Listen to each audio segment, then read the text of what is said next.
Perfect. And we're broadcasting, and there are currently no attendees or people signed up for public comments already. I see one attendee who came in just now. Yep, that is staff, Alex DeGiorgio. Oh, okay, very good. All right, thanks. Well, let's get things rolling. Thanks everyone for joining today. This is the Marketing, Regulatory, and Legislative Subcommittee meeting of East Bay Community Energy for Thursday, August 6th, 2020. And I will note that we have Director Hernandez and Director Monroe and myself present. And is Director Rude excused, or are we expecting him? We are expecting him. He does have a work commitment, but he is expected to attend. Okay, thank you. All right, so note those present as well as a number of staff. And next item on the agenda would be public comment for anyone who wants to speak to an item that is not on the agenda. And I do see one other attendee joined. Audrey, did you want to speak on an item not on the agenda by any chance? If any member of the public, someone else joined, if any member of the public wants to speak on an item that's not on today's agenda, please raise your hand in Zoom. Otherwise, we will move on. Give folks a few moments for that. Okay, I'm not seeing any hands raised for public comment. So let's move on to the next agenda item, item 3, approval of the minutes from May 21st. Does anyone have a motion? I'll go ahead and move the minutes for May 21st, 2020. I'll second. Okay, second. Any objections to approving the minutes? Everyone approves, say aye. Aye. Aye. Aye. Okay, unanimously approved of those who are in attendance. Moving on to the meat of the agenda, number 4, marketing and account services updates. Please go ahead, staff. Annie. Thank you. Stephanie will be sharing her screen, so I'll be giving you to move to the next one. Thank you, Stephanie. Next one, please. So, good late morning, everyone. This is a fairly substantial update from the Marketing and Account Services Group. There's been a lot that has been going on, and a lot we wanted to just make sure you had some view to for things that are coming up. We also have Dan Lieberman, our Director of Marketing, on the line, and he'll be jumping in as appropriate to respond to your questions or add some additional detail to the slides. So I wanted to start with some recent highlights. We, of course, in June hosted a number of public meetings. They all had to be virtual, but to get public comment on the proposed change, which was approved, to our value proposition, so the 1% for Bright Choice. And then we implemented a series of sort of back-end operational items to actually implement the change to the Bright Choice discount. We are set to tomorrow launch the functionality that will prohibit a current customer from opting up to Brilliant 100. That has been, that is now a closed product. So the voice recording, the web forms, our back-end systems will shut that down as of tomorrow. We also continued to do care outreach. So we did outbound calls, and I do have, there is in the additional slides portion is some information about the number of calls made, as well as those that were answered, and then we're able to track, because we know exactly who answered those calls, whether in future data transfers, we could see if they enrolled in care, if they actually got enrolled. And we had a very high turnout, you know, something over 20% of those people that we were able to get in touch with did in fact sign up in care, which is great because it provides a huge discount, and a lot more people that have either seen decrease in hours for work or perhaps lost work now qualify for care. So we will continue to do those outbound calls. We also did emails, and we could see the open rates and the transition. That percentage was not as high, but the emails we can do so many more. We did 5,000 rather than 200, and so that still has a significant impact. We also prepared and just launched at the beginning of this month our first non-standard rate. So you might recall that several months ago, the board approved the ability for our CEO to negotiate and execute non-standard rate as a means to retain customers who had been offered direct access, meaning that they would leave our service and buy their energy directly from another entity. And so we were successful in retaining a large customer. This is now a flat rate that we'll be offering them. That has not, it started on August 1, but because bills that, for the billing cycle that start after August 1 won't come out until early September, we haven't gone through the full cycle, but everything is in place for that to be supported. Public engagement. Sorry, when you say it's a flat rate, exactly what do you mean by that? So large customers such as this one are typically on like an E19 or an E20 rate, which has non-peak, off-peak, off-peak and peak pricing.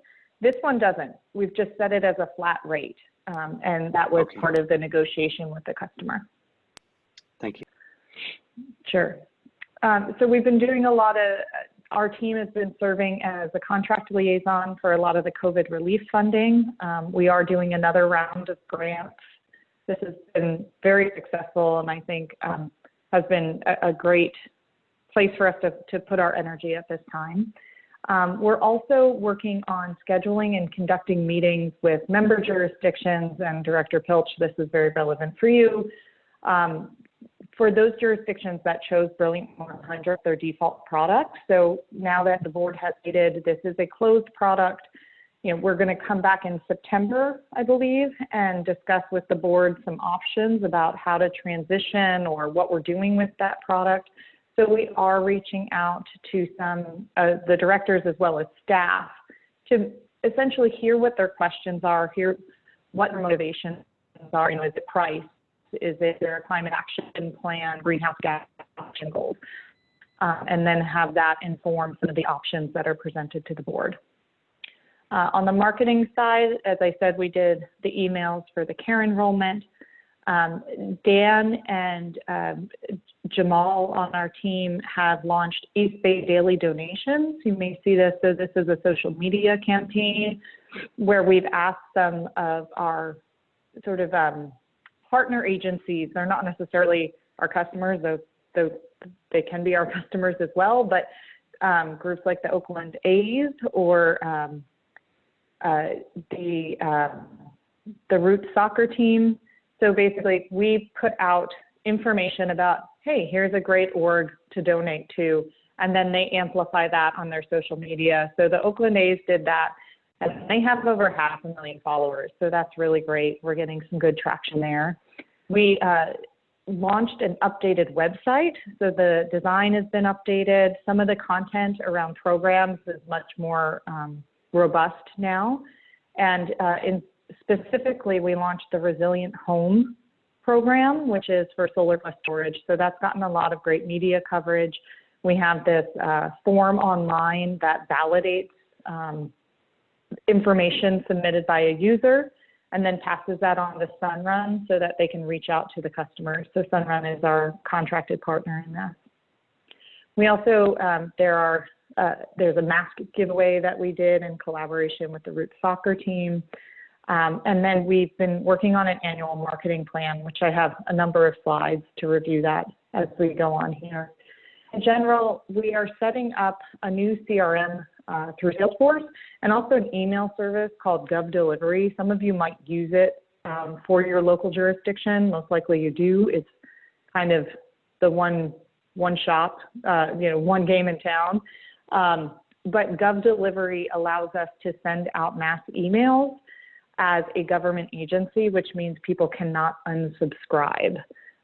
So that is an important service for us in being able to communicate to our customers.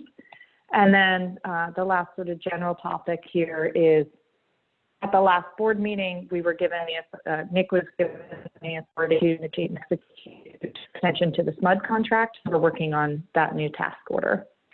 Stephanie, if we could go to the next slide, please. I was perfect. It's okay. Let's skip that one. I was going to go to the site, but I know this is quite a robust deck, and Melissa Brandt has a update for you on regulatory, so I'm going to try and go a little bit faster. So what's coming up is we have more resilient home marketing. We'll be launching the heat pump water heater program. That is a collaboration with the BayREN, the Regional Energy Network in the Bay Area. We are working on our marketing and outreach plans for new communities. We'll be finalizing the negotiation with SMUD.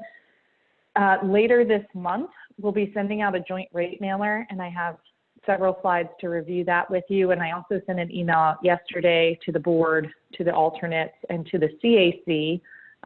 We recently got our approval from the Public Advisor's Office, which is part of the CPUC, on those templates. So we have those to share with you. And then in September, we'll be sending out the power content label. So these are two big compliance mailers. And this year they happen to fall one right after each other. That's not always the case, but it is this year. And then of course we have our annual marketing plan that I'll go over in future slides. You want to go to the next one, Stephanie? Just a quick question. When you said marketing for new communities, that those would be the 3 new jurisdictions that joined us? Correct. Thank you. Yeah, and again, we're not enrolling those communities until April.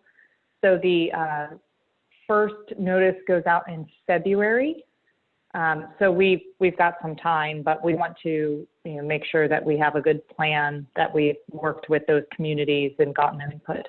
So that'll be coming up. So just a quick overview of the joint rate mailer and the power content label. So the mailer is required by the PUC. It has to be approved by that Public Advisor's Office, which now it has been. This is something we do jointly with PG&E, so it goes not only to all of our customers, but any customer within our service territory. So if they've opted out and they remain with PG&E for their electricity service, they also get this. It's typically sent by July 1 each year because we voted in June to change our value proposition. We asked for an extension so that we could be sure to have the updated figures sent out to our customers.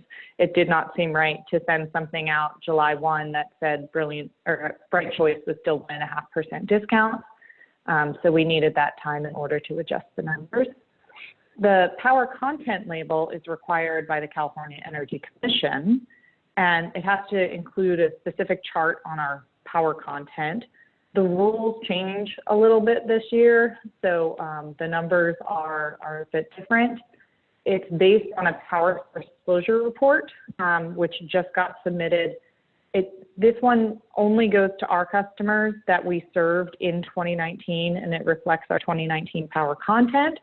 It typically goes out by October 1, and that's what we're planning on this year. But given that the power source disclosure report deadline had been pushed back a month, I'm not sure if they're going to give us another month to do these mailers. However, I think we want to keep it on October 1, because if we go to November 1, we're going to get wrapped up in a lot of political mailings due to the elections in November. We can go to the next one, Stephanie. Thank you. So this year we're doing things a little bit differently with the the joint rate mailer. So we are looking to reduce some cost, reduce paper waste, and also reduce some of the contact by mailing things to people. So PG&E is going to send out an email to a certain set of customers, and then EVCE will be sending hard copy mailers. So those that will receive an email are those people, or actually let me switch this. Our postcard has all 3 products on it. The email, because of ADA requirements for font size, could only have 2 of our products. So the email will show Bright Choice and Brilliant 100, but the postcard will show all 3 options. So the postcard is going to go to everyone in Piedmont because Renewable 100 was their default product. It will also go to any customer that voluntarily opted up to Renewable 100, and it goes to those customers that don't have any email on record. The remaining folks, so it'll only be those who are served by Bright Choice or Brilliant 100 and have an email on file. Those folks will receive an email, and that's about 400,000 of our customers. It does include the power content based on the initial power source disclosure report. So that is not yet audited by the CEC. That is noted there on the joint rate mailer. There is also a footnote this year associated with PG&E's Solar Choice program. I will disclose that the Solar Choice product, in all cases except for large commercial, is cheaper than the standard PG&E product. And in most cases, it's cheaper than our Bright Choice and our Renewable 100 product. I would love to be able to explain to you why that is, but it's slightly complicated and convoluted. But it is also a very limited program. There's like less than 1% of customers that can participate in this. And that is why several CCAs came together to request this special footnote. We had to, sort of go back and forth with PG&E to get that on there.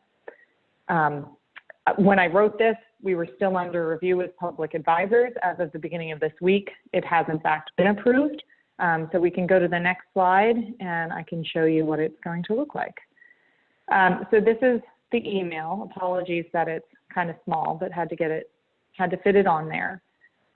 So it shows a rate comparison. It provides some definition of what those rates are, and then it shows the power content. You can see that it is co-branded, both PG&E and EBCE, and it shows our Bright Choice and our Brilliant 100 products. This is the residential version. We essentially have residential, small commercial, medium commercial, and large commercial, and we've mapped the customer rate to the appropriate version. So, if you're on a time of use or if you're an NEM customer, this isn't your exact rate, but it's the most applicable of those 4 versions, and so this is what you would get. Next slide, please. And this is an example of the postcard. This is very similar to what went out last year with the addition of this new footnote and, of course, updated information on the rates and the power content. Okay, next one, please. Next slide. Great. So the power content label, we're going to use a layout very similar to what we did in 2019.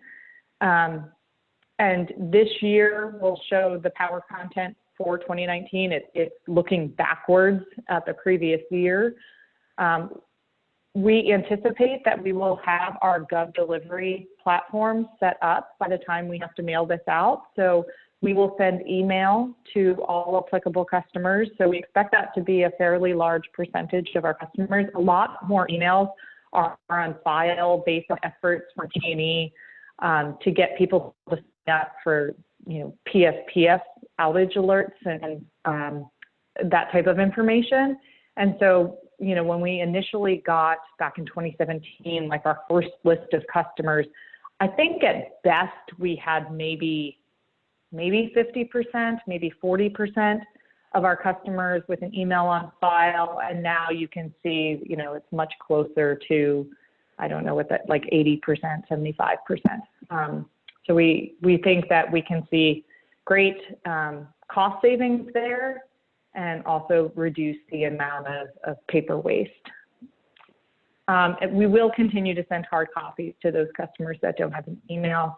And again, we'll be sending these out in September. Next slide, please. So just a reminder of what it looked like last year. Again, we're going to use the same-ish layout. You can go to the next slide, please. and then we'll update it with current information. So this was the front. We could go to the next one. I might have a delay.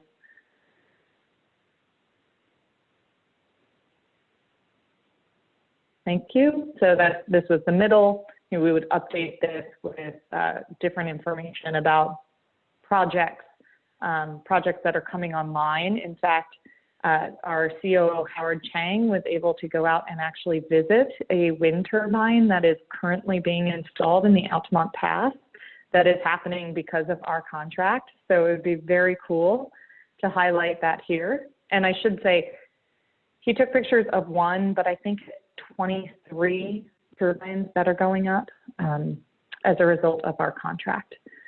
All right, next slide, please. And then, of course, on the back, you have the actual power content information. And this, everything inside that, the there to the left, sort of inside that box, is prescribed by CEC. That's how we have to present it. Next slide, please. So I wanted to next just walk you through sort of a very high level fiscal year marketing plan overview. And Dan, I'll ask you to jump in where you want to add anything. But from a high level, there's sort of main things that we're looking at from a marketing standpoint. Program participation, customer engagement. We want to do market research so that we can be measuring and very data-driven in terms of customer awareness, customer motivation. We have our new community enrollment. We have the time of use transition coming up for residential, commercial, and agricultural customers. Those dates have continued to get pushed out as PG&E sort of reprioritizes work in light of the pandemic. We also, we issued a fairly extensive letter on racial justice, and there are specific call outs for things that we would be doing from a marketing standpoint. And then we, of course, have our ongoing customer notifications for compliance, like the two I just showed you. Next slide, please. And I'm going to go fairly quickly through these because it's just kind of reading it off. But we have a number of programs coming up that we want to promote and encourage customer participation. So Resilient Home just launched last week. Heat pump water heaters is sort of in process. We'll have an induction cooker program, pay for performance, and some EV programs coming up. But not all of these are available to sort of the largest percentage of our customers, which are residential. Some are much more focused. Maybe it's heavy-duty electric vehicle programs or municipal programs, but they all have an impact on our ability to reduce greenhouse gas emissions as well as control costs and continue to deliver savings to customers. Next slide, please. Additional customer engagement, maybe not things that aren't specifically programmed, medical baseline return. We have targeting those customers who are on the medical baseline allowance who opted out of our program, making sure that they're aware of the savings that they receive with us and potentially bringing them back onto our service. Opting up campaigns, brand awareness. So there's a lot of ongoing things that we do, such as a monthly newsletter. We were doing events and outreach. That has had to shift. We're now doing, webinars and different, donation programs and such. And then monthly advertising, we do kind of trickle campaigns of just ongoing monthly advertising. Social media, we are working on a contract with Nextdoor so that we actually have what's called a special entity account. Director Monroe will certainly remember how Nextdoor impacted our enrollment back in the day, and we're looking to probably use that to get some messaging out in our new communities, but also use it to message to our current customers who we know are very active on that platform. Right. That was actually, we just, go ahead. Sorry, I'm just going to say, I do hope you have a good hot water heater and heat pump hot water heater in order to deal with Nextdoor. But I'm sorry, just it's an interesting. Just providing your opinion. Yeah, as a special, so the special entity just to go into this for a second, it's a fairly new construct within Nextdoor. Dan and I just meeting with them this morning. They were a little unclear about the role of CCAs within our community and what kind of messaging we would be putting out. At the time when we were enrolling customers for our initial service area, they wouldn't let us participate. They now have a better standing under CCAs. There are other CCAs that are this paying partner as a special entity. And we do have the ability to turn on or off comments. So, for example, if doing something to the entirety of all Nextdoor members within our service territory, maybe we turn off comments. But if it's something very focused, like we are collaborating with a Livermore library to do a webinar on understanding your bill, and we want to just target Livermore residents, we could turn on comments and then see what the discussion is like and also participate in that discussion. But their recommendation is don't turn on comments when you blast it out to, 100,000 members, which makes sense. Other customer engagement will continue with our website updates. I hope you've all taken a look at that. Dan did a great job. Celery Design, our vendor for this, did a great job. Really looks much more modern and interactive, but we'll continue to update that and improve it. And then we also, as part of our customer engagement, will continue with some of our sponsorships. So the Roots soccer team and then our hyper-local sponsorships are the main focus this year. Next slide, please. So market research, we are currently working on a new community assessment. We have a summer intern who's been doing some of that work for us. And then, Dan has been utilizing some new software platforms to do very quick access surveys. So we did this around the COVID relief funds. Basically, I think, Dan, was it within less than a week, we were able to get 400 responses from people who lived within Alameda County on what are their major concerns and where do they think the greatest need is. And so that helped us sort of identify what the categories of COVID relief grants should be focused on.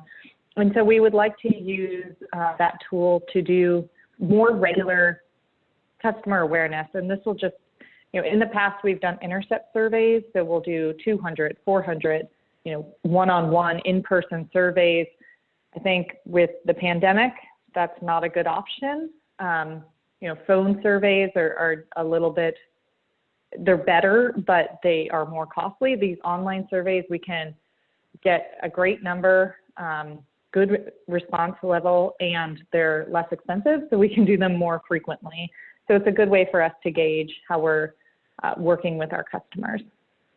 Next slide, please. For the new community enrollment, of course, we'll do some paid advertising. When we enrolled our initial communities, we did the sides of buses and BART stations and bus shelters. We're not looking to do as much as that's called out-of-home opportunities, just because people are not commuting, less people are riding BART. But we will continue to do a lot of digital.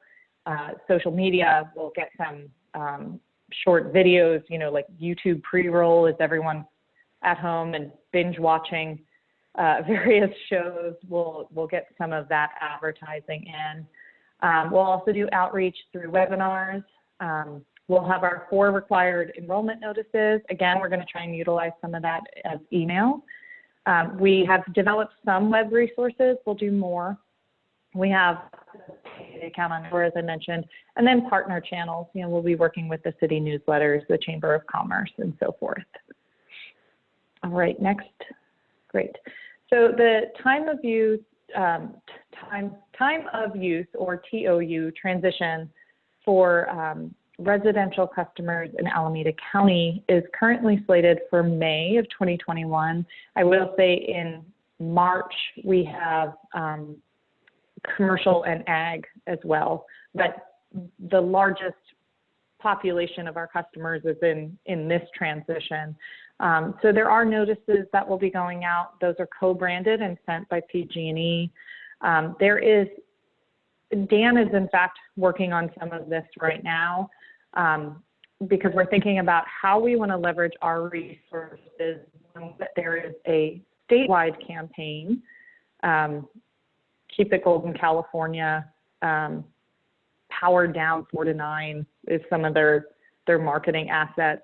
But there's a statewide campaign, and then there's a PG&E campaign. So, do we throw more money at paid advertising for this, or do we try and do more targeted outreach to those communities that we feel could be negatively impacted if they do not either retain their E1, the tiered rate structure, or if they don't do some sort of behavioral change to adjust to time of use. So I think that's probably more the direction that we are headed in. But, this is going to be about 300,000 customers transitioning over to a different rate, which is not something that we've done on the back end to date. We have had some rate changes, but it's been, 10 or 20,000. So this one, I think the big sort of challenge or unknown is let's make sure our back-end system can properly transition these folks onto a new rate without messing up their bills, because we don't want that to happen. Okay, next slide. Racial justice, I'm not going to read through all of this, but I did just want to make sure it was included. We are already, of course, doing quite a bit of this by accessing those harder to reach communities, looking at those communities that could have negative impact with time of use. They tend to be the lower income communities or seniors who are,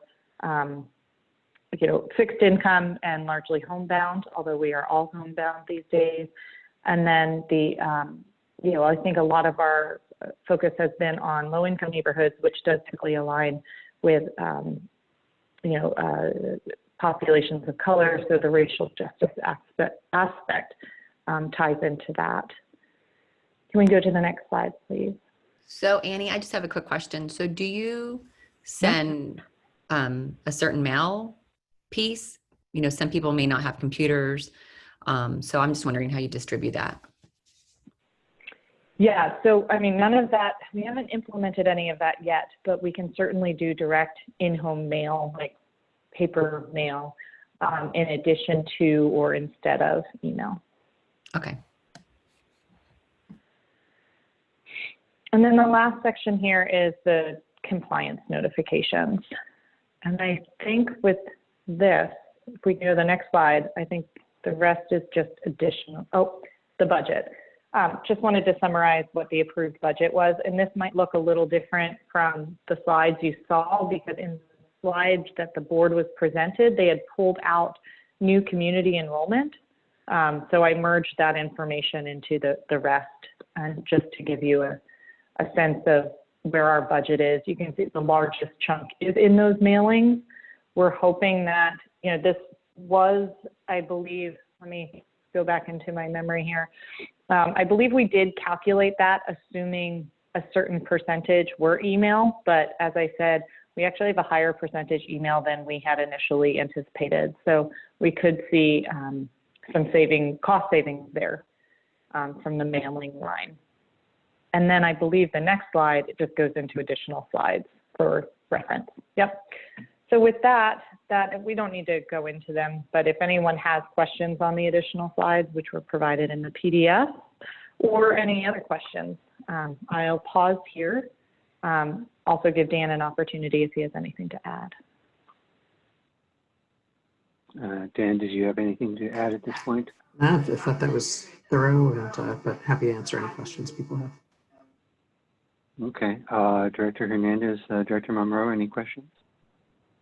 I don't really have any particular questions. Thanks, Annie. I think you always give a pretty, detailed project forward to, always laying everything out for us. So thank you. I'll go along with that as well. This was, I continue to be amazed just watching how this organization has grown from, a couple of years ago to now. And it's just been remarkable, and this has been a large part of it. So, yeah. Yeah.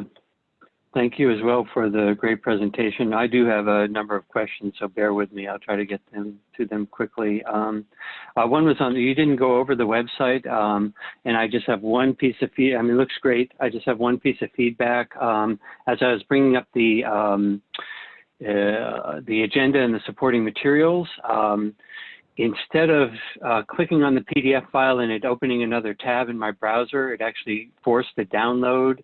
And it sounds, I see some head nods, so it sounds like you already know about that issue, or because for a lot of other organizations, it'll just open directly in my browser, and I don't have a two-step process to open the document. So usually the website providers just have a switch that they have to switch for that. So otherwise, looks great.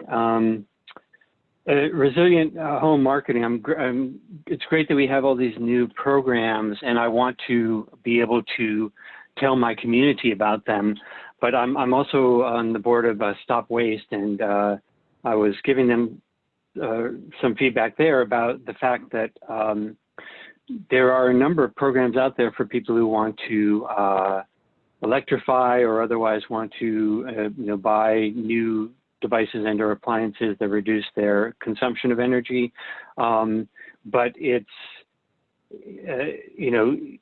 sometimes you don't know if you go to PG&E, do you go to Energy Upgrade California, do you go to EBCE, do you go to East Bay Mud? Where do you go to find out what the discounts and rebates are? And I believe they were saying that there was one, like a one-stop shopping place for that information. Do you know of a one-stop shopping place where all those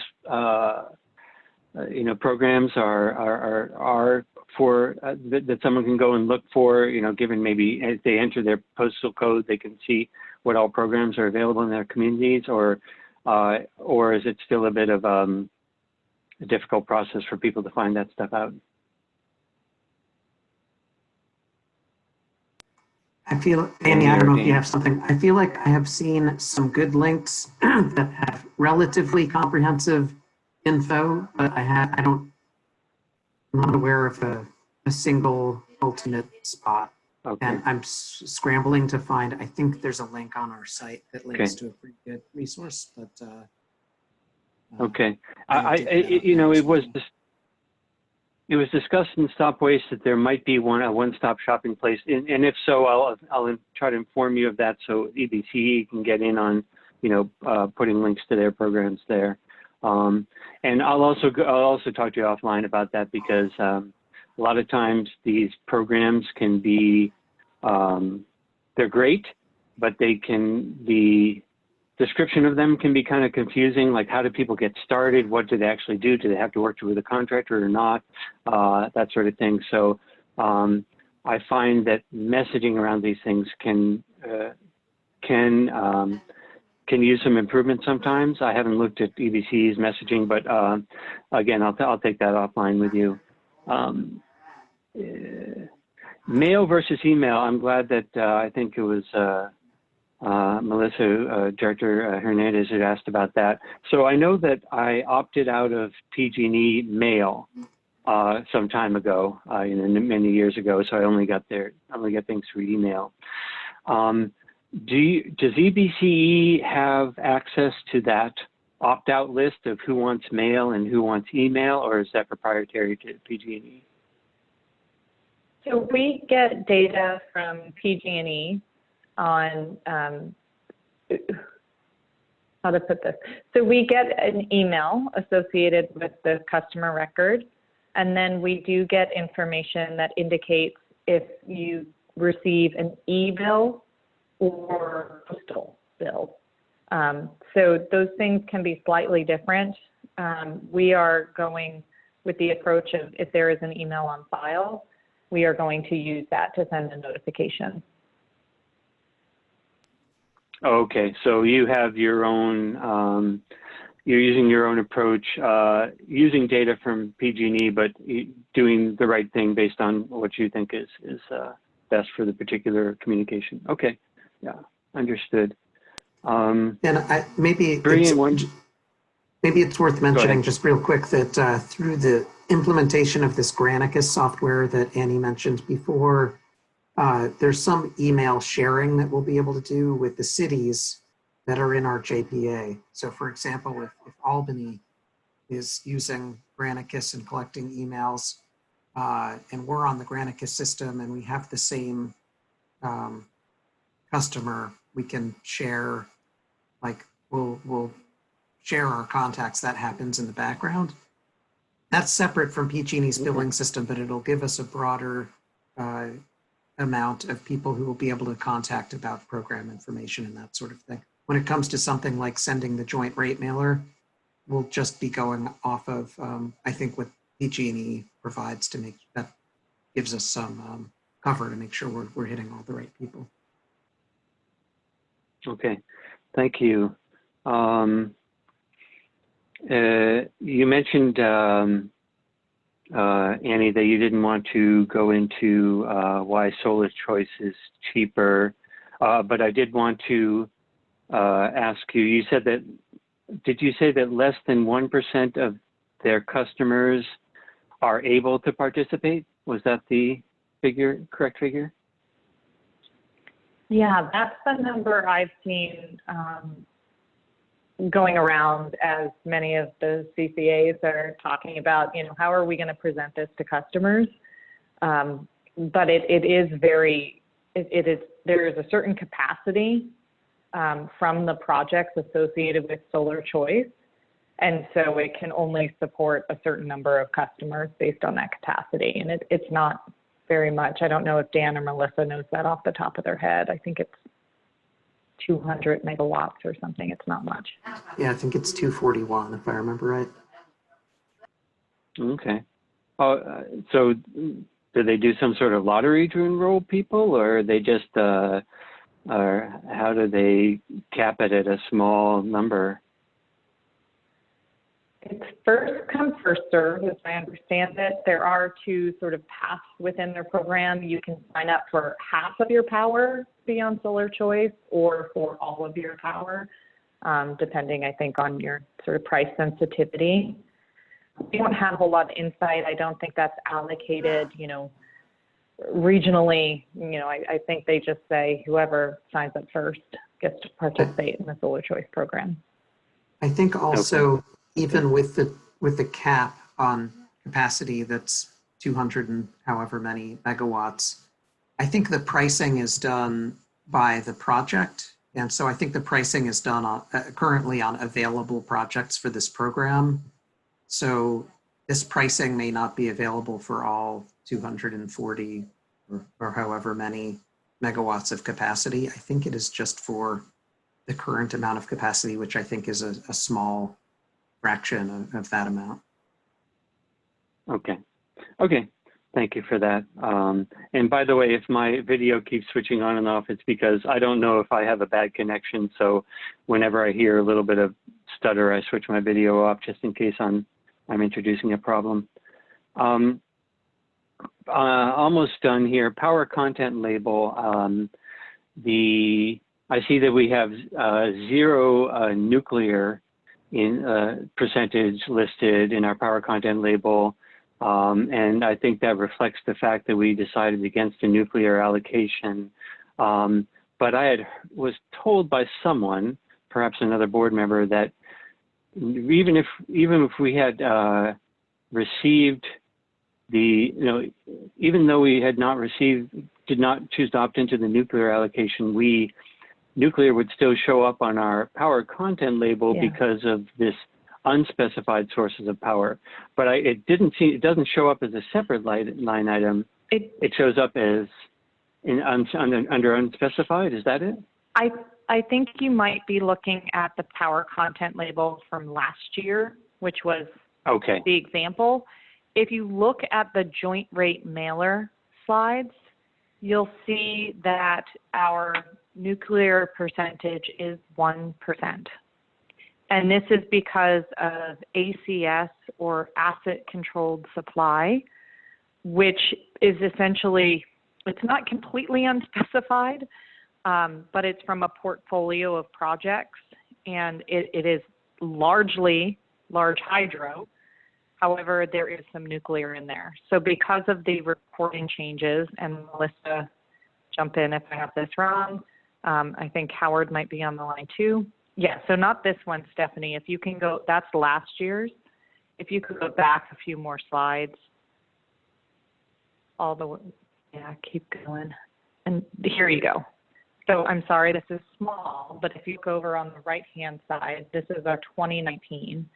And you're going to see that it's only in the Bright Choice product because that's where we assign the ACS. The nuclear is at 1%. And so this is actually no different than in previous years. It's just a change in the reporting. There was a lot of uncertainty about how the right way to report this. We talked with other CCAs. So those CCAs, and this has been an active regulatory proceeding, and again, Melissa, jump in as appropriate. Some of the CCAs sent out their joint rate mailer before we got to a point in the proceeding where it was clear how to do this reporting, and so some CCAs have reported 0. We believe that this is the correct way to report it, and so we are showing 1%. And for example, MCE, who have a policy that they will have no nuke, also has a 1% number there because of their ACS contracted power. For those CCAs that showed 0%, they will likely have to correct that on their power content label. And so we realize this is not sort of in the spirit of the decision that was made, but it really, we did not contract specifically for nuclear. We contracted for a portfolio of power in ACS, and that's why we're reporting it. It is still minimus compared to the 44% in PG&E's power content. Mm-hmm. Yeah, no, I understand all that. So thank you for clarifying that.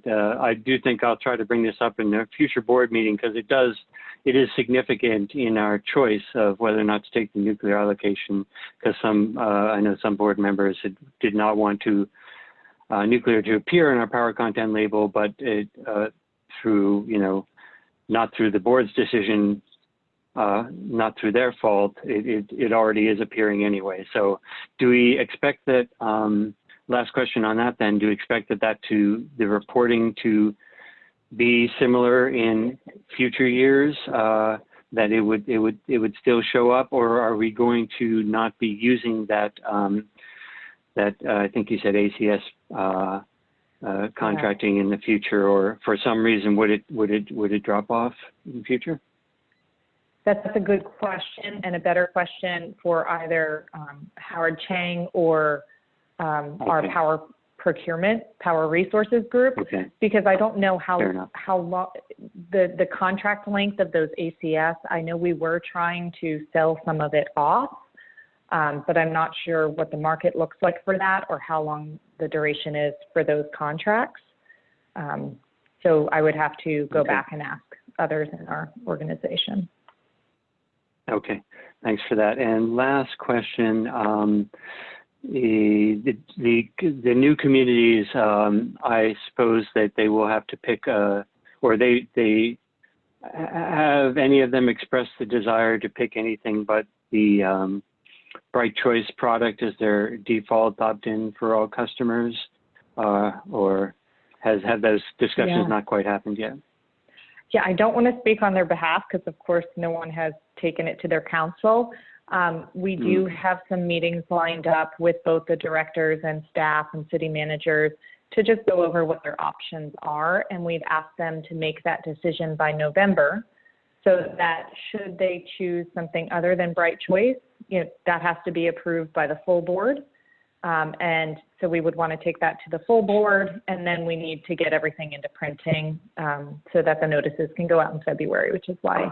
So we're asking them to make the decision by November, but I think that no one has come to a firm conclusion because it's unclear yet what's happening with Brilliant 100.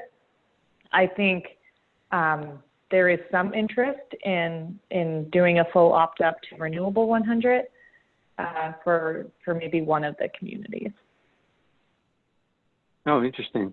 And so, correct me if I'm wrong, but it'll be Albany and Hayward. If Brilliant 100 goes away, it'll be Albany and Hayward that'll have to be will be affected, and we'll have to decide to opt up or opt down, I guess, in their products. I did mention that at my council meeting that that will be something we have to talk about. In fact, I should also notify the advocates in our community about that too. They'll want to weigh in. Okay, thanks for bearing with all my questions. Do we have any members of the public who wanted to speak on this item?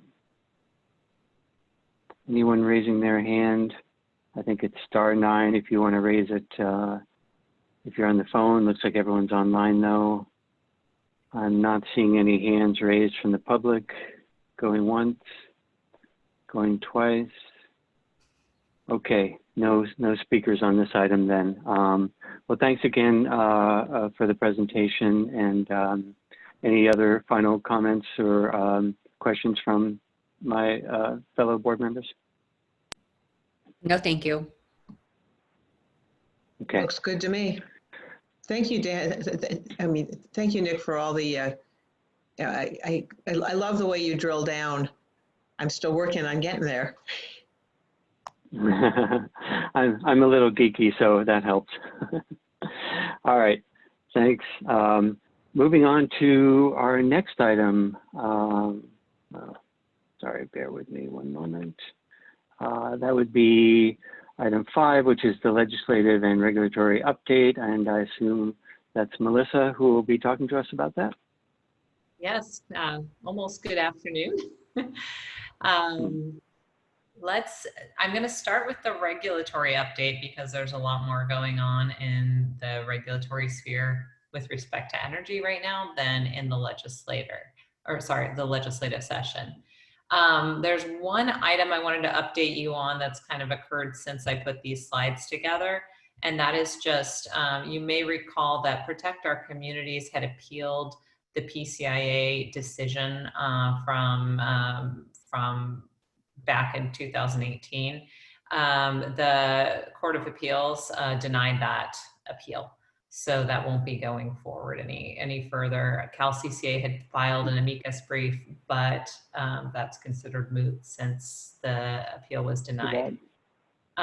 Wasn't a big surprise. Generally, if you look at the track record of being able to challenge CPUC decisions in the court, it doesn't usually happen. So thought I'd just give you that update, and then we can kind of move forward throughout the rest of the presentation unless there's any questions on that.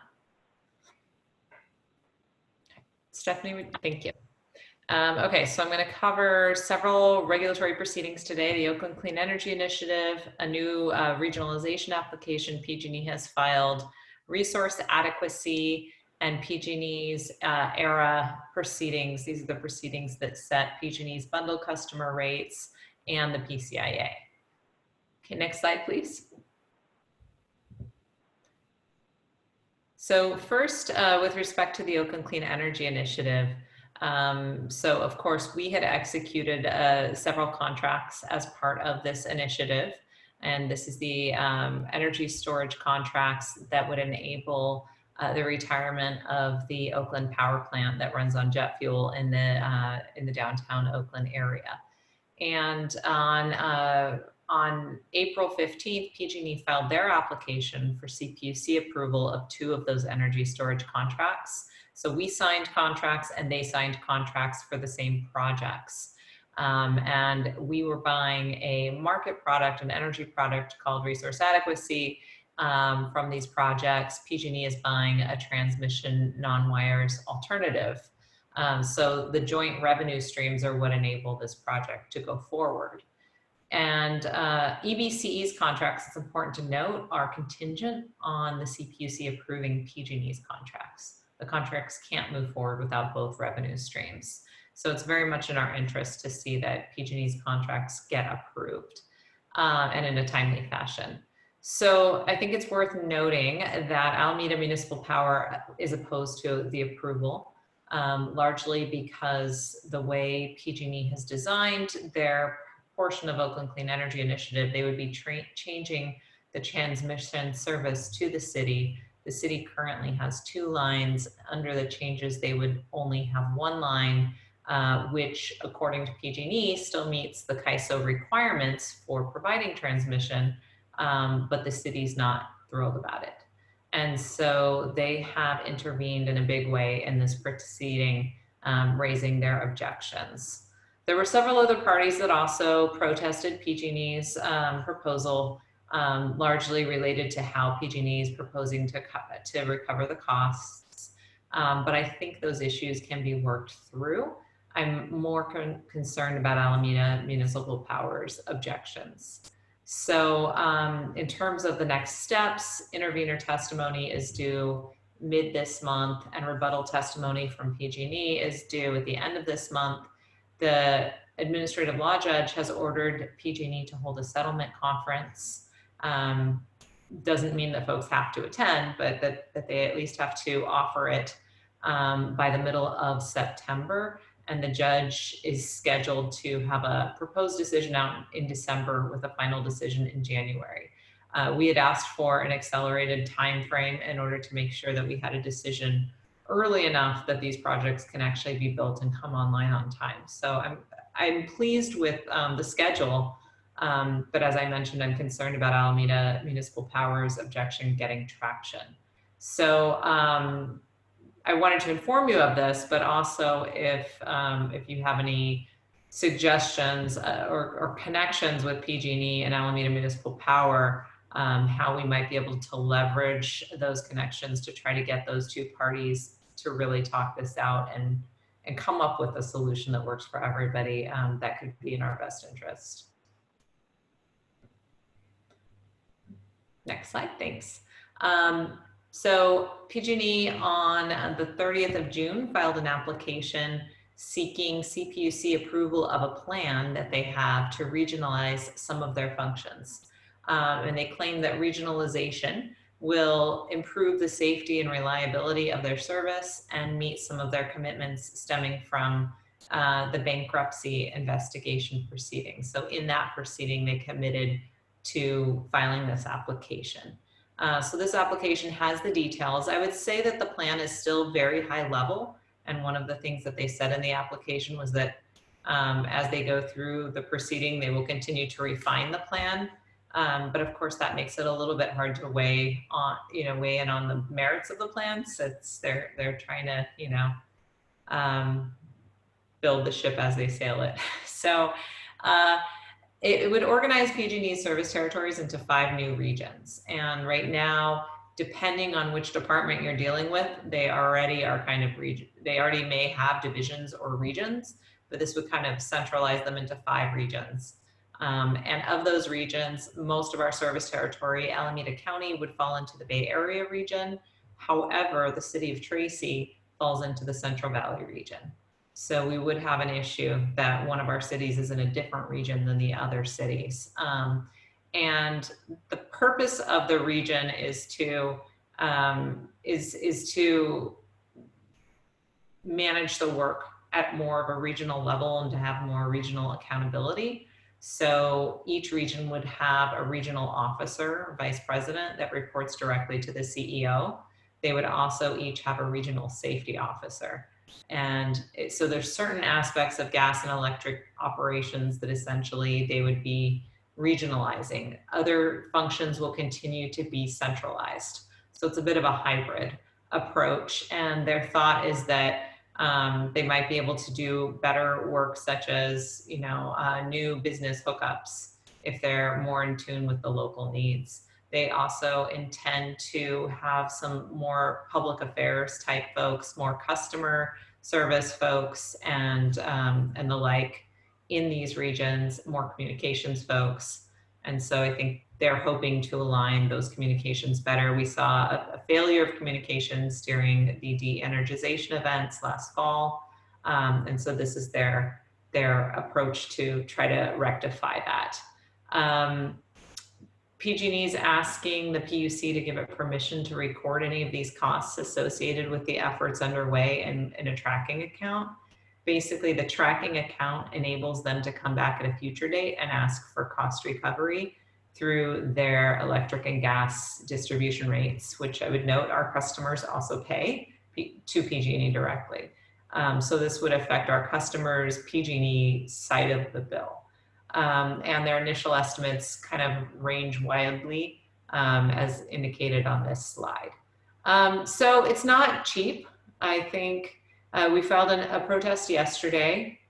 It enables us to be a party to the proceeding and have a voice. We also talked with our cities about this before filing our protest, namely through the tag. And what we're trying to do is kind of better understand what our city's needs are and whether PG&E's proposal really aligns with those needs. And I would mention too that one of the arguments that we have made in PG&E's bankruptcy proceeding was that it would both enhance PG&E's safety focus and their efforts, and be less of a distraction to them, as well as save their customers money if they were to look at getting out of the retail service business. So that's another point that we raised in this proceeding, in our protest yesterday, so that is something that we'd like to at least have a discussion about with PG&E and with the other parties. So it's still very early stages for this proceeding, but it will move quickly. We know that the CPUC is eager to approve a regionalization plan, and I think the question is, have they done it right? Do they have the right metrics in place? What does success look like? And how do we ensure that this isn't just reshuffling to make it look like everyone's done something at the cost of the customer? Next slide, please. So on to resource adequacy, everyone's favorite topic. So again, when we buy energy, we also have to buy a product called resource adequacy, which ensures that we have enough resources on the grid at any one moment to ensure that we can supply energy to all customers that are seeking to use energy at any moment in time. I think the last time I presented to this group, we were talking about the central buyer decision from the CPUC that has been adopted and is now in the implementation phase. It enables, or it requires, the investor-owned utility for both PG&E and Southern California Edison's service territories to buy all the local resource adequacy on behalf of all the customers in those areas, including on behalf of EBCE's customers. So one of the objections we had raised was that we have invested in really important local RA projects, such as things like the Oakland Clean Energy Initiative. And we want to make sure that those projects get their full value, that our customers can reap the benefits of the value that those projects will be providing to the grid. And so we've been engaged in a very complex working group to figure out a compensation mechanism for those types of projects. On September 1st, we have a working group report due. I think the working group has been making good progress. We, through CalCCA, have come up with a proposal that I think is getting some traction among other parties. And so hopefully we'll see this compensation mechanism added to the implementation process. We've also been working with the CPUC to discuss how to make sure our customers benefit from our investments in load reducing distributed energy resources. So when we invest in energy efficiency or in demand response or in behind the meter solar and storage, all of those investments reduce the need for RA. And under the central buyer construct, our customers could end up essentially paying twice or subsidizing other customers because we're making these investments and we also have to buy the RA that the central buyer charges us for. So the CPUC is committed to having this conversation with us, as well as the Energy Commission and the independent system operator, in a workshop that's going to be scheduled for late August. So we're going to continue to engage there as well. Next slide, please. And the resource adequacy proceeding has really been quite busy on many fronts. And, you know, there have been a lot of structural I think, challenges with the program as the markets have changed, as the load serving entities have changed, as so much load has gone to CCA from the IOU model, that I think that the commission is starting to entertain structural changes and refinements to the program. And so they've instituted track 3 of this proceeding to really look at what kind of structural reform is necessary. And so we've been, again, working closely with the parties to discuss potential structural reforms. Southern California Edison's taken the lead here in circulating a proposal to parties that's a fairly substantial departure from today. And we've been providing feedback to them on that proposal to figure out how we might be able to make that work for us. So I think that over time, some of the challenges we've had with RA could ease up as we institute kind of a better program than what we have today. And in terms of timing, draft proposals are due tomorrow and final proposals are due in October. So stay tuned for more about RA structural changes. Next slide. PG&E era. So as I know I've presented previously, our new PCIA rates from the 2020 forecast application went into effect on May 1st. And there was a cap, you may recall, that limits how much the PCIA can increase to 30%. However, however, you still have to you still kind of have to track anything above the cap. And if at some point the amount in your tracking account is too high, then the utility is authorized to file a trigger application to increase rates beyond that 30%. And the rates above that cap could come 60 days after PG&E files its application. So we're expecting PG&E to file this in August or September. And we will have to, continue to assess that and work with the commission to make sure that our customer rates are not too volatile. PG&E filed a 2021 forecast application on July 1st. It was delayed a month because of COVID. And it gives us some insight into where they see the 2021 PCIA going. But I would say they tend to change it pretty substantially. They have to file first in June and again in November. And so it changes pretty substantially between June and November, or this year, July and November. But no surprises, there's another big increase requested. I think it's not too bad in PG&E's area, but in the case of San Diego, the increase in the PCIA was incredibly substantial. And so it's just a good indication that the PCIA methodology is broken. And so yesterday we filed a protest to PG&E's forecast application, again, establishing ourselves as a party, and we'll continue to engage in that process, conduct discovery, and work to ensure that PG&E is not charging our customers more than they should. And then finally, there's this PG&E compliance proceeding that makes sure that what they actually charged us was accurate. It's more of an auditing proceeding. And so we've been doing the auditing along with some very skilled consultants that we work with. So that's ERA. So that's the end of the regulatory portion of my update. If you'd like, I can pause for questions and then go into the legislative side. I think I'd like to do that. Because I have a few questions. Any questions from my fellow board members? No, I'm good, Melissa. We just comment. I don't have a question. I continue to be, frustrated does not describe the feelings. This continued battle with PG&E is The PCIA, you mean? Yeah. But yeah. Anyway. Yeah, that's me my too. Inarticulate Well, that was one of frustration. Sorry.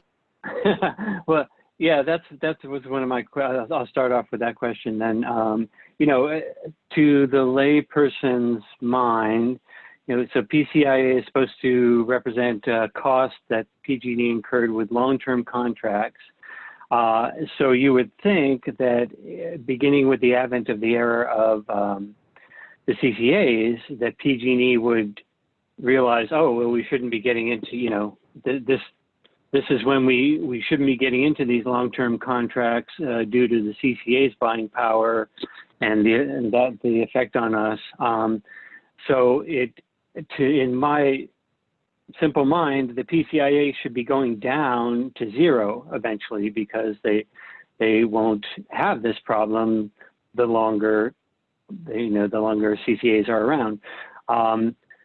Can you remind me why they are making the argument that the PCIA has to go up, or, you know, are there one or two big points, or is it just opaque and really complicated?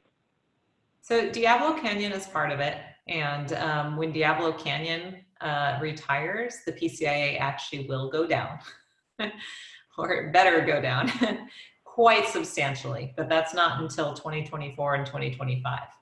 So what we're really trying to do is kind of weather these next 5 years until Diablo Canyon comes up with the PCIA. Unfortunately, the decision from 2018 changed the way that PG&E could charge for utility-owned generation as well. So it used to be the utility-owned generation could only be in the PCIA for 10 years. And the decision said that they could be in for the life of that resource. So, you know, previously you'd say, okay, well, we're paying a portion of the above market costs of the gateway generating station, you know, for 10 years, and that's it. But now it's until gateway generating station goes away. So they basically tethered us to the PCIA indefinitely. And if they want to do upgrades to the gateway generating station, we pay for those as well. So, wow. Yeah, and we argued it against all of that was a CPU-T decision, you say, right? And that's why it was such a horrible decision, because it actually, not only did it change the methodology in ways that were unfavorable to us, but then it included things for a much, much longer period of time than it initially included.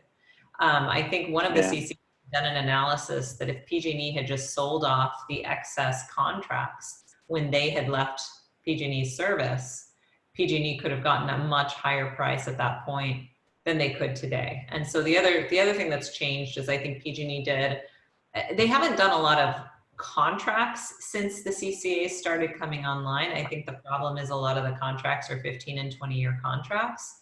And in many cases, the contract had been signed, but the project hadn't been built yet by the time you started seeing the flood of folks leaving for CCAs. And so you had this situation where PG&E had the high price contracts, you know, that they were committed to for a long period of time, you know, even before we started to leave. So, you know, if we leave in year T-2, that's still 18 years maybe that we're paying for those contracts, for the above market prices of those contracts. Yeah. Okay. So it's tricky. Thank you. The big challenge is that utilities have no direct incentive to manage the costs or to manage the portfolio to keep the costs low. They don't. Costs are passed through for the customers, and they are therefore passed through for our customers, and they don't get any incentive to, you know, manage the portfolio down to a smaller amount. They don't get any, they're always trying to mitigate risk. That's what drives them. And so sometimes it's easier to do nothing to mitigate your risk than to sell off your portfolio and have somebody say you sold it off too low. Okay, thank you. Then regionalization. What is, can you remind me again, the principle? So it'll cost money, and that's one issue we have with that is, and that money will be passed along to ratepayers. Is that our primary objection to that, or can you just summarize real quickly what the other objections to that, if any, are?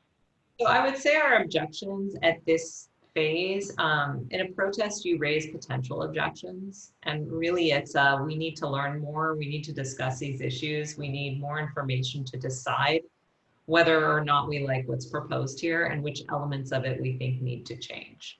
So I'd say it's a little bit early to have strong objections, but primarily we're just concerned that this could be expensive and it could just be window dressing versus meaningful change.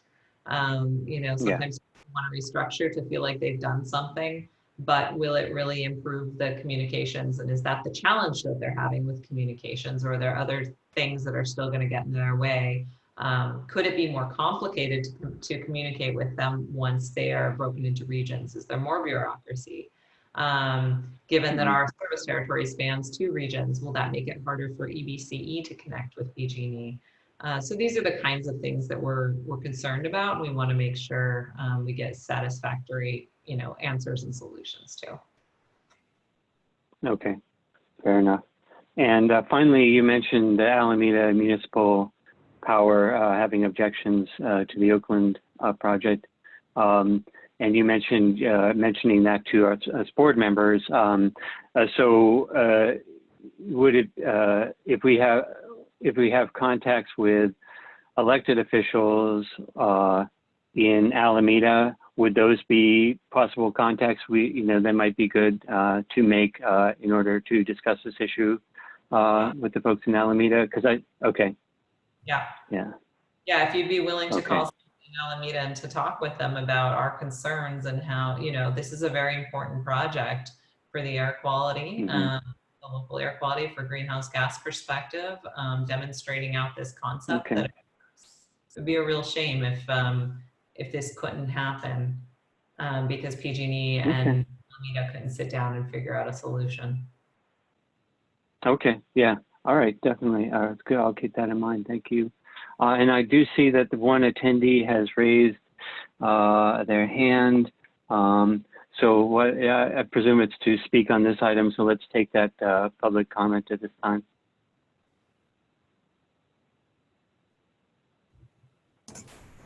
Can you hear me?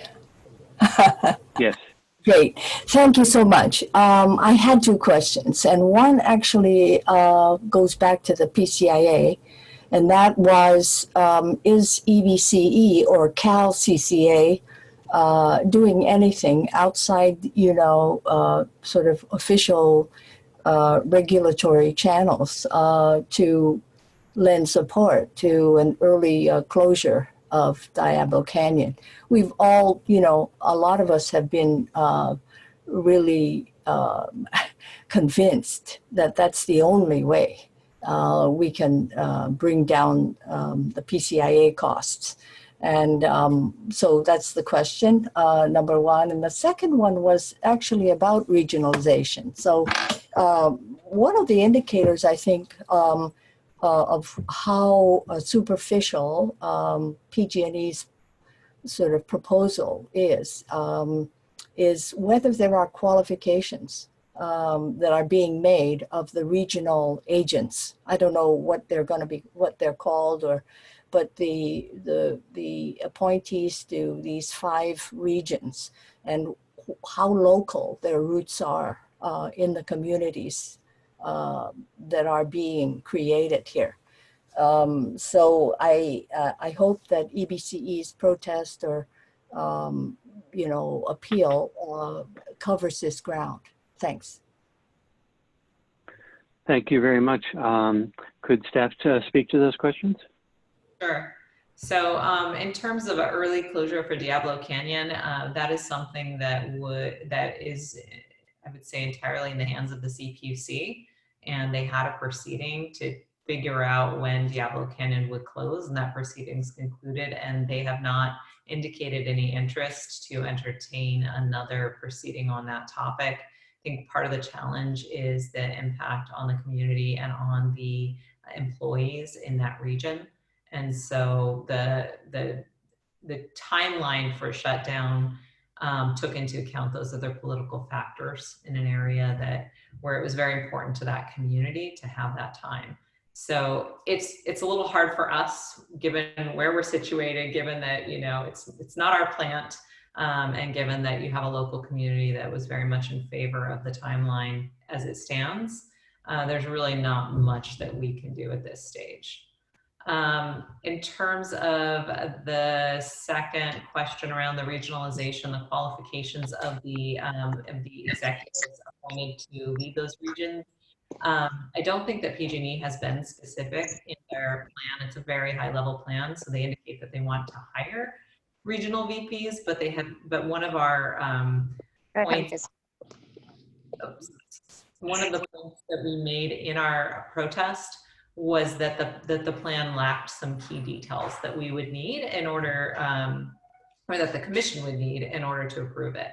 So there is more that we need to learn about PG&E's proposal, and I think they need to flesh out a lot more details. Okay, thank you for that. Great. If there's no other questions or comments from board members, then I think we can move on to the next item. Okay, great. Stephanie, can you put the slides back up for me, please?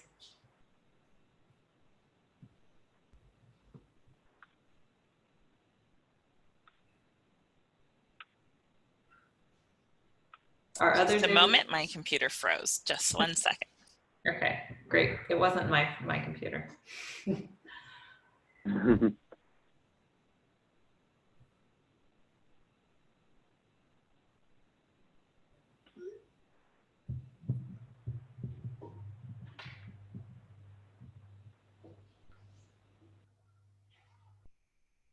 Okay, great. So the legislative update, the legislature's back in session. They did delay their summer recess until July 27th due to COVID, but now both houses are back. There's a little bit of tension right now between the Senate and Assembly because the Senate grossly cut back the number of bills that they were willing to put forth this year. Again, due to COVID, the direction was really, if it's not COVID related, if it's not super urgent, please don't run your bill this year. So they sent about 200 bills to the Assembly, but the Assembly sent more than 500 bills to the Senate.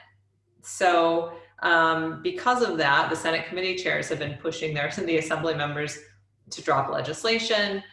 They've not been setting certain bills for hearing, which has not made the Assembly authors terribly happy. And so these several Assembly committees have then delayed their hearings to kind of reconsider which Senate bills that they're going to advance. So given these disagreements, the current expectation from our lobbyists is that just many more bills will fall by the wayside. And we're seeing that a lot of bills are just not being calendared for their policy committees. So in terms of the dates, the last day of session remains August 31st, and the last day for the governor to sign or veto bills is still September 30th. Of course, November 3rd is the general election, and then in December 7th, the next legislative session begins. Next slide, please. So here is an updated bill tracker, and you can kind of see where our bills are at.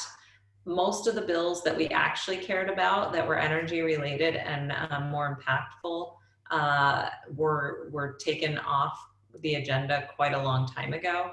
So at this point, these bills are either very minor in terms of their impact or bills that don't necessarily affect EDC too much. So I'll try to go through these fairly quickly. The first bill is actually fairly controversial. It would authorize the PUC to require long duration energy storage procurement. This is largely seen as a bill in support of a specific next era energy storage project that they've been trying to get a bill to force procurement of for quite some time. It's very expensive. It's unclear whether it really meets the needs. And so there's been a fairly large coalition opposed to this legislation every year, including this year. Last I heard, the bill was not officially dead, but it had not yet been granted a policy hearing, and it may not. So we're still watching. It could end up being put back into the mix, but right now it's looking like it probably won't go forward. The next bill, AB 2788, has passed its policy committee, so we would expect a floor vote, and it would just prohibit public utilities from cooperating with immigration authorities without a court-ordered subpoena or judicial warrant. So customer protection bill. SB 364. This bill I've added to the bill tracker. It's changed authors and bill numbers a few times, but now it is Mitchell's bill. And you may be aware that Prop 15, the split roll tax initiative, which will be on the November ballot, if passed, would increase taxes on certain industrial and commercial properties. And this bill would exempt solar systems that are on commercial and industrial properties from that. So the solar community feels very strongly that they could be hurt by the proposition without this legislation. This one is on the Assembly floor awaiting a hearing, and would also require a concurrent Senate floor vote to pass out. The next bill, SB 801, is a Glazer bill, and it would require the investor and utilities to deploy or provide financial assistance for backup electricity resources to medical baseline customers. This one is also awaiting a hearing. And then SB 862, Dodd's bill, would add PSPS de-energization events to the definitions of state of emergency and local emergency. It would also provide additional assistance to care customers. This one's also awaiting a hearing. SB 1117 is a Monning bill. This one kind of fixes just a language issue in current law. Currently, master meter customers, that's like where you have multiple tenants that share one meter, are supposed to receive benefits such as any rebates from the utilities for things like cap and trade. Those benefits are supposed to flow to end use tenants, but the language was written so that it's only clear that the master meter tenant, the master meter owner only has to pass those on if the rebates come from the utility, not if the tenants are on a CCA rate. So the language is just being brought in to ensure that it's really the end use tenants that are benefiting and not the master meter landlord. And I don't think it really affects customers so much in our service territory, but we've seen it affect CCA customers in other territories. And then finally, SB 1215 is a Stern bill. It deals with microgrids. Last we heard, this bill was probably not going anywhere this year, but it was a bill I think that we have supported. In fact, we did send out a support letter on it, so I should have put support instead of watch in the position. But I don't think that it's going to move this year, just due to other priorities. So I think that's my last slide. The legislature is going to be very busy next year, given everything this year that got delayed. Okay, thank you very much. Melissa, questions from my fellow board members?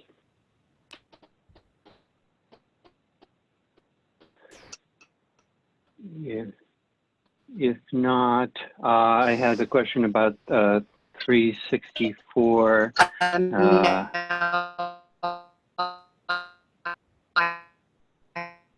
have no question. Okay. Let me see. I now try to remember my question about 364. Oh, yeah. What does that mean to exempt the solar systems from the Prop 15 split roll tax? So it just means that if you install a solar system on your commercial industrial property, that would not increase your property value commensurate and then force you to pay taxes. Oh, okay, okay. Huh. Interesting. But I think until you sell the property. Okay, okay. All right. Well then, are there any attendees who wish to speak on this item? Legislative update.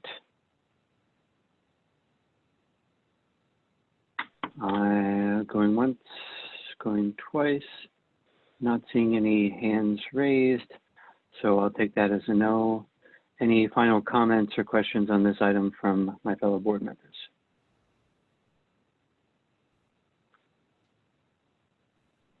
If not, anything else from you, Melissa, or is that the end of your presentation? No, this is it. If you have any feedback about what would be helpful for our next meeting, happy to take that into account. If there's any particular things you'd like to be updated on. No, I thought the update was great. You know, lots of important stuff covered. So anyone else have any feedback on areas to cover? Yes, I just, as we can assist in moving some of this stuff forward, and given COVID, I recognize that's a challenge. You know, let us know. And I guess my other question is more, I'm not sure quite where this fits into, you know, which of the three buckets we've discussed today this fits into, but is there a way to do some general education around this that is not, it's not marketing per se, but it's more along the lines of basic physics? Where does energy come from? Why is, yeah, I mean, some of the relationship questions that between the organizations and how energy works. Is that clear? I hope it is. It feels like this is the right committee, but I just am not sure how to make that kind of work happen. Okay, I'm seeing confusion, so. I think that you're asking. Website past had some information for customers that kind of laid out, you know, what our role was in the energy cycle versus the utility role. I don't know if we've gotten more specific than that, but maybe Annie or Dan could speak a little bit more to that. If they're still on.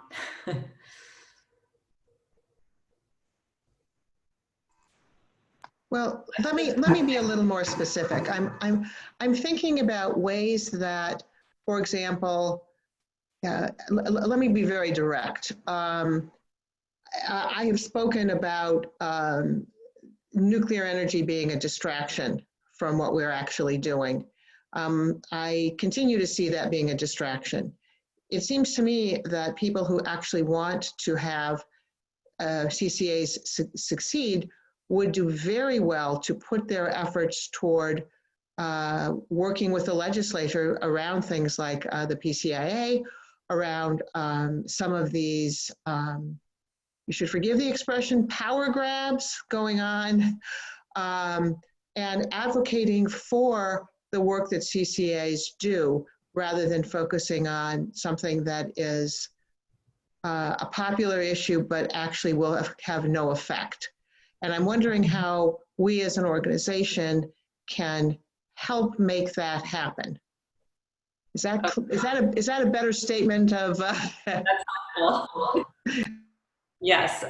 So we have actually been engaged with a communications consultant working with 5 CCAs to think through how we can put out communications into the press to help educate on why PCIA is problematic, how PCIA is affecting us, what needs to be reformed, why it needs to be reformed, some of the kind of history there. So I think those are some steps that we have been, that are currently underway to attempt to get a better hold of that narrative.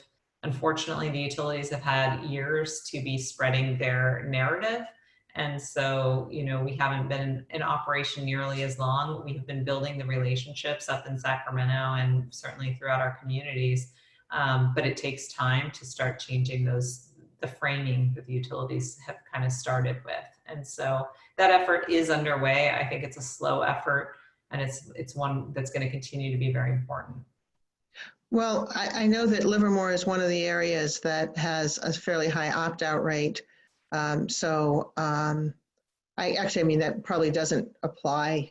That particular issue doesn't apply, but I would love the opportunity also just to be able to work towards educating the people in my community who are working towards encouraging CCAs, particularly since we're an area where we're going to likely get some of the alternative energy sources. I mean, the windmills, I can look out and see the windmills from my window, just about, almost. So.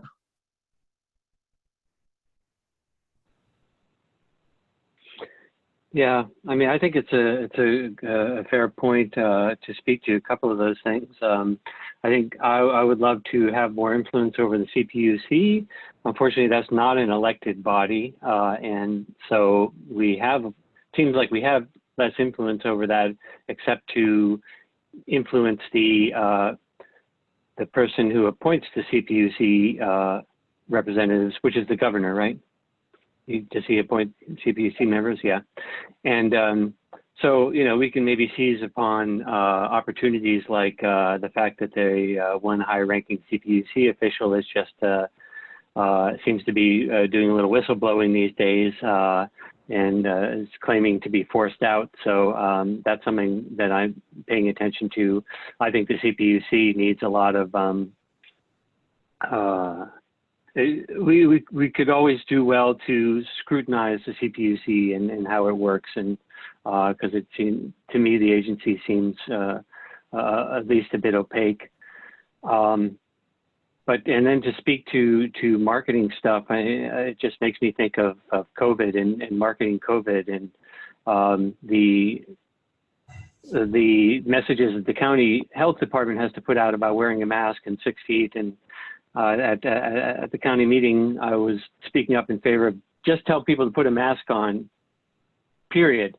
You know, people need the simplest message. And so I think that that would be my input, is that the simpler message, the better. Go with EBC, you get choices. You get to choose. You have public representation in the choice of your energy. So that's better than not having any choice at all. Those are some of the thoughts that come to mind about the things that you mentioned, Trish, Director Monroe. Anything else staff wants to mention at this point? No, just a quick comment really quick. I'm not sure if you can hear me because my cell service got really bad. But you did make a point, you know, it would be good to have maybe possibly a just on the corner or one of our marketings, and I'm not sure if it's on our website because I haven't looked on there for a few weeks, but just to make sure we are having people just do our part by promoting to say just wear a mask. I think that may be a good idea. Oh, yeah, I hadn't thought of that, but yes, please. That's great. Cool. All right, well, if that ends our ledge and regulatory update, thank you very much, Melissa, for a good presentation and for answering the questions. The next item on our agenda is item 6, which is any committee member or staff announcements, including requests to place items on the next agenda. Anything from anyone? I have no announcement, but again, once again, thank you for everyone that's on the call. Yeah, I agree. Thank you. I don't know whether this counts as an announcement or not, but I can tell you that there's been a great deal of interest in the area in Livermore north of the freeway, which is open space currently. There's at least 3, the county's looking at 3 different solar farms there. I'm assuming you're aware of that, but just in case you're not, we can have that conversation at some point. So, yeah. If you, this is Dan, sorry, if you have information about that we can share with the procurement team, I'd be happy to convey that. I don't know if there's any official correspondence or anything on that. Why don't we have a conversation offline about that? Okay, thank you. Anything else?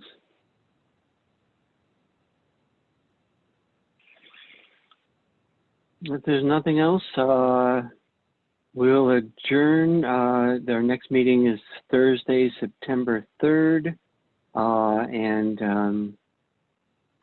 That'll be coming right up, about a month from now. So if there's nothing else, we'll adjourn the meeting, and thanks everyone, and we'll see you then. Take care. Bye-bye.